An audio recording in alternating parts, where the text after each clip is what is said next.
સાંજનો સમય હતો. મીઠો પોપટ પોતાના બચ્ચા ચિંકુ પોપટ સાથે ઝાડ પર બેઠો હતો. તેમને મળવા ગોલ્ડીબાજ આવ્યો. જો ચિંકુ, હું તારા માટે શું લાવ્યો છું. અરે વાહ, લીલું મરચું. પણ ગોલ્ડીબાજ, તું આટલો ઘમંડી પક્ષી થઈને મારા બચ્ચા માટે કેમ આ ખાવાનું લાવ્યો છે? અરે, હું નીલી પહાડી ઉપર ગયો હતો. ત્યાં મેં મરચાનો છોડ જોયો તો મેં તેના માટે તોડી લીધી.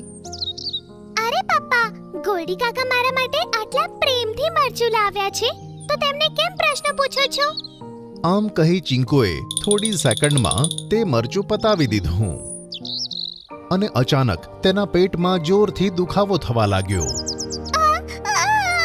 પપ્પા, બહુ જ દુખે છે. બેટા, તું તો સ્વસ્થ હતો, આ અચાનક શું થઈ ગયું? મેં એને ઝેરી મરચું ખવડાવ્યું છે, જેની અસરથી આ થોડા જ દિવસોમાં મરી જશે.